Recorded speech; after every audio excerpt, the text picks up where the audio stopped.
Hello guys, welcome back to my channel. ये पीछे आप देख रहे हैं @करण@A1 to Z। गाइस, ये हमारा जो अभी एक मेरा दोस्त है, वो एक कंपनी से दूसरे कंपनी में जॉब चेंज करने के लिए वो इंटरव्यू दिया था। तो उसमें उससे पूछा गया था कि रोटोग्रेवी और प्रिंटिंग में स्लीव और सिलेंडर का जो डायरेक्शन होता है वो किस दिशा में मूवमेंट करता है। तो वो कंफ्यूज हो गया था। और दूसरा उससे सवाल पूछा गया था कि स्मूथिंग का प्रॉब्लम आती है तो उसको कैसे ट्रेबल शूटिंग की जो प्रोसेस है कैसे सुधार लाया जा सकता है। तो हालांकि काम तो सब लोग करते हैं, ठीक है, प्रॉब्लम सारे लोग सॉल्व करते हैं, बट टेक्निकल के इशू से अगर कोई पूछ लेता है तो लोगों को नहीं पता रहता है, ठीक है।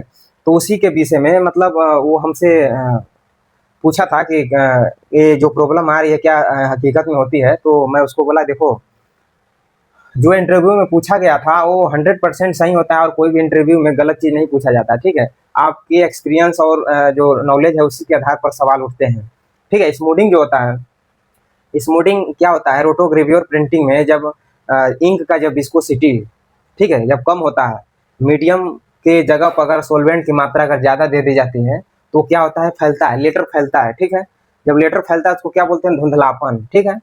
वो फैलेगा लेटर और उसको कभी कभार क्या होता है कि जो ब्लेड का एंगल होता है ना, सिलेंडर 45 से 60 डिग्री के बीच के सतह पर उसको सेट किया जाता है। तो उसमें अगर एंगल सही ना रहता है तो वहां से भी स्मूथिंग बनता है, ठीक है। उसको मेंटेन करना होता है, लेकिन विस्कोसिटी पर खास करके ज़्यादा लोगों का फोकस रहता है, ठीक है। तो उसी के विषय में उसको हम बहुत कुछ शेयर किए। बट क्या होता है, देखो, अभी जो कंपनियां हैं ना वो दो टाइपों में दो भागों में डिवाइड किया गया है। एक होता है एमएनसी, एक होता है टीएनसी, ठीक है। टीएनसी का काम क्या होता है और एमएनसी का काम क्या होता है। टीएनसी मतलब और एमएनसी, एमएनसी का मतलब होता है मल्टीनेशनल कारपोरेशन, ठीक है। बहुराष्ट्रीय जो कंपनी होती है उसको बोलते हैं। और टीएनसी क्या होता है, ट्रांस नेशनल कारपोरेशन, यानी कि पारराष्ट्रीय कंपनी या निगम, ठीक है।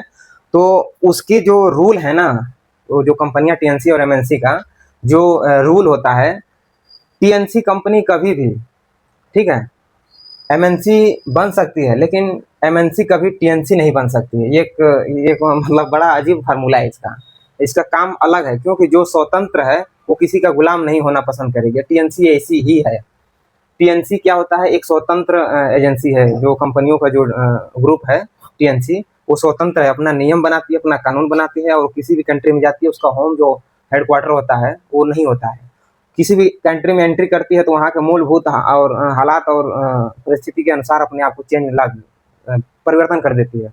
लेकिन एमएनसी नहीं। एमएनसी का क्या होता है, हेडक्वार्टर एक होता है, और वो कहीं पर भी अगर एक से दो, दो से तीन, तीन से चार या अनगिनत कंपनियां अगर उसकी है तो वो एक ही कंपनी में, एक ही कंट्री में वो बैठकर वो नियम कायदा कानून बनाती है। और एमएनसी का यही है कि ये रोजगार देती है और क्वालिटी जो स्टैंडर्ड है एक सम्मान रखती है, नया नया टेक्नोलॉजी लाती है एमएनसी, ठीक है। और टीएनसी क्या होता है, एक कदम थोड़ा सा एमएनसी से आगे होती है, ये किसी की नहीं सुनती है, ठीक है। तो अंतर दोनों का यही है, ठीक है।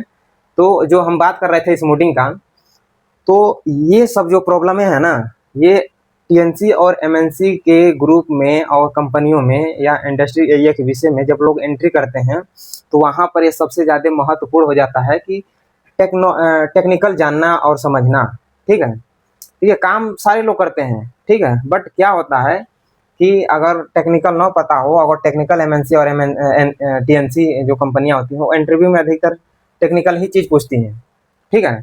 तो हमारा ये जो चैनल है ना, @करण A1 to Z, इस पर हम आप लोगों को टीएनसी एमएनसी के जितने भी एसओपी है, स्टैंडर्ड ऑपरेटिंग प्रोसीजर, जितने भी डिग्नेशन जो पद होता है, डिपार्टमेंट होता है, उसके जो काम करने के जो ओपीएल होता है, वो ओपीएल क्या होता है, वन पॉइंट लेसन, काम करने का पहला तरीका है, वो हम आप लोगों को इस वीडियो में आप लोगों को वीडियो टू वीडियो बनाकर आप लोगों को देते रहेंगे। और आप लोगों को कोई भी डाउट हो तो आप लोग कमेंट में लिख सकते हैं कि ये क्या प्रॉब्लम होता है, इस पर आप वीडियो बनाइए। तो हम आप लोगों को उस पर वीडियो बनाकर सेंड करेंगे। ऑलरेडी हम बहुत साथियों को कुछ शेयर भी कर चुका हूँ। तो स्मूथिंग और एमएनसी टीएनसी के बारे में तो हम आपको बता ही दिए हैं। जैसे ये देखिए, एमएनसी और टीएनसी। एमएनसी मतलब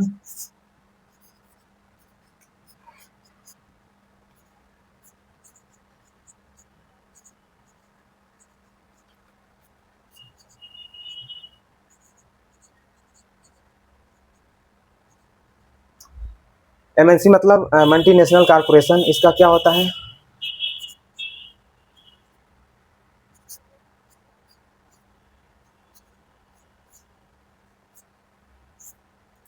बहुराष्ट्रीय कंपनी, ठीक है। एमएनसी मतलब बहुराष्ट्रीय कंपनी, और जो टीएनसी होता है, टीएनसी मतलब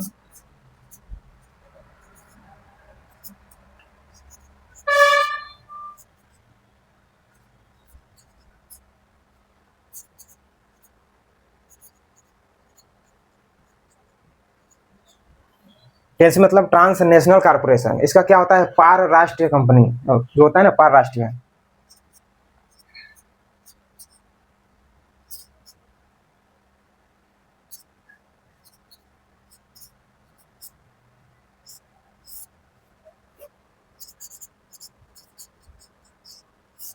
ये होता है, ठीक है। इसमें सिंपल सा क्या है कि ये जो एमएनसी है ना, ये अगर इन दोनों में अगर देखा जाए तो अगर हेर फेर की जो प्रक्रिया होता है ना, ठीक है, ये टीएनसी कंपनी एमएनसी बन सकती है, लेकिन एमएनसी कंपनी कभी टीएनसी नहीं बन सकती, क्योंकि ये दोनों का स्वतंत्रता का रूल अलग अलग है, ठीक है। तो अगर ब्रांड की श्रेणी में देखा जाए तो ये आती है, सबसे महत्वपूर्ण में ये आती है, क्योंकि इसका जो नियम कायदा कानून होता है ना, वो एक ही कंट्री में बैठकर नियम बनता है, ठीक है। और टीएनसी क्या होता है कि वहाँ के मार्केट और हालात को देखकर अपने आप को चेंजिंग लाती रहती है। टीएनसी का यही फर्क है और एमएनसी का यही है, ठीक है। और एमएनसी के विषय में अगर देखा जाए तो हर कंपनियां बहुत से ऑडिटें हैं, जैसे बीआरसी हो गया, सेडेक्स हो गया, आईएसओ ऑडिट हो गया, ठीक है, ऑर्गेनिक ऑडिट हो गया, और ऑडिटें बहुत होती हैं। और इसमें इसमें क्या होता है ना कि ये जो एमएनसी में जो पीपी हो गया, सेफ्टी हो गया, प्रेजेंसेस हो गया, क्वालिटी स्टैंडर्ड हो गया, इंटरनेशनल स्टैंडर्ड हो गया, ये सारे करियर ग्रोथ हो गया, ये सब चीज़ को ये निगरानी रखती है। अब फायदा रहता है एमएनसी कंपनी में, लोग जॉब करते हैं तो फायदा रहता है। और ये जो क्या होता है ना, कंपनी में जो डिग्री होता है ना, जैसे जो क्वालिफिकेशन होता है, अगर वो ऊंचे ना हो या अच्छे क्वालिफिकेशन ना हो, तो ये एमएनसी में जॉब करना थोड़ा मुश्किल हो जाता है। उसका कारण ये है कि ये टेक्निकल की तरफ भागती है। ऑडिट जब आते रहते हैं तो ऑडिटर बहुत कुछ ऐसे सवाल पूछ लेते हैं, एक्सपीरियंस और मशीनों के बारे में, काम के बारे में, जो प्रोडक्ट आप बना रहे हैं, छाप रहे हैं, चाहे कोई भी प्रोडक्ट हो, तो उसमें ये सवाल बहुत खड़े कर देती है, ठीक है। जो अभी मैनुअली सिस्टम में क्या होता है, ड्राई लाइन आता है, ड्राई लाइन को बहुत लोग क्या बोलते हैं, कट लाइन बोलते हैं, सूखी लाइन बोलते हैं, लेकिन सूखी लाइन, कट लाइन ये वहीं बोला जाता है जहाँ पर एमएनसी टीएनसी का नाम ना हो, और एक मार्केटिंग का जो कंपनी होती है नॉर्मल, जिसका कोई भी सर्टिफिकेट जीएसटी ना हो, ठीक है, वहाँ पर वो मैनुअली सिस्टम चलता है। लेकिन टीएनसी और एमएनसी में यही फर्क होता है कि आपको टेक्निकल में ही बताना, अगर ड्राई लाइन आ रहा था ड्राई लाइन ही बताना, अगर उसका रीजन पूछ ले तो रीजन ही आपको बताना है, ठीक है। तो अभी मान लीजिए ना, जो एमएनसी में है ना, अगर 10 साल का किसी का एक्सपीरियंस है, 10 साल में अगर 2 साल का एक्सपीरियंस लेके अगर कोई डिप्लोमा होल्डर आ गया, तो उस डिप्लोमा होल्डर के सामने उसका 10 साल का एक्सपीरियंस उसका जीरो माना जाएगा, वो मैनेजमेंट के सिस्टम में, और वो अपने आप में खुद गर्व करेगा कि हम इनकी क्वालिफिकेशन के मामले में अगर तुलना करें तो हम उनसे ज़्यादा बेहतर हैं, ठीक है। और यहाँ पर एक्सपीरियंस फेल हो जाता है। अगर वही टेक्निकल के विषय में उसको पता हो तो वो किसी के आगे झुकने नहीं देगा अपने आप को, ठीक है, यही फर्क होता है। तो जो भी लड़के या दोस्त, मेरे भाई जो भी लोग हैं, जो इंडस्ट्रियल एरिया के विषय में जो कंपनियों में अपना टाइम दे रहे हैं, वो लोग काम के साथ साथ, देखिए काम तो सभी लोग करते हैं, बट क्या होता है ना कि काम हम 8 घंटे कर रहे हैं, 8 घंटे का सैलरी हमको कंपनी दे रही है, लेकिन उस काम के विषय में जैसा हम लोग को बोला जा रहा है वैसे हम लोग कर देते हैं, लेकिन काम के सिवा हम फ्यूचर के लिए क्या सीख रहे हैं, ये सबसे बहुत महत्वपूर्ण चीज़ हो सकती है, ठीक है। अगर आप उस काम के विषय में अगर गहराई से नहीं जानते हैं, नहीं पता रहता है, तो अगर उस कंपनी से अगर दूसरे कंपनी में अगर आपको जाना पड़ेगा, तो आपको उसे उसके घर में एंट्री करने से पहले अपना नाम, ग्रुप, एड्रेस वेड्रेस, सारा चीज़ फॉर्मेलिटी जो होता है ना, वो पूरा करना होगा। और वो पूरा करने के लिए आपको और कहीं से नहीं पूछा जाएगा कि ट्रम्प के पिताजी का नाम क्या था। आपको एमएनसी का जो टेक्निकल जो इशू होता है, वो आपसे यही पूछा जाएगा कि आप जिस कंपनी में काम कर रहे थे, जो कौन सा मशीन चला रहे थे, मॉडल क्या था, ईआरसी क्या थी, और प्रिंटिंग टाइप क्या था, यही आपसे पूछा जाएगा, और आपसे उसी में सवाल किया जाएगा। तो आप वहाँ पर क्या करेंगे, गिर जाएंगे। गिरने का कारण ये है कि आप पीछे ही रहेंगे, ठीक है। तो इसलिए ये इस दुनिया में 2 ही ऑप्शन होते हैं, अनइंस्टॉल और अपडेट। आपको अपनी जो इंडस्ट्रियल एरिया के विषय में, कंपनियों के विषय में, या बढ़ती जनरेशन के 5G जनरेशन के हिसाब से अगर आप अपने आप को अपडेट नहीं करते रहेंगे, तो आपको ये दुनिया, ये अवाम, हुकूमत वाली आपको अनइंस्टॉल कर देगी। ठीक है, तो आप लोग इस चीज़ को फोकस करते रहिए। जो स्मूथिंग होता है वो मैं पहले ही आपको ये हमारा स्मूथिंग जो बताया था,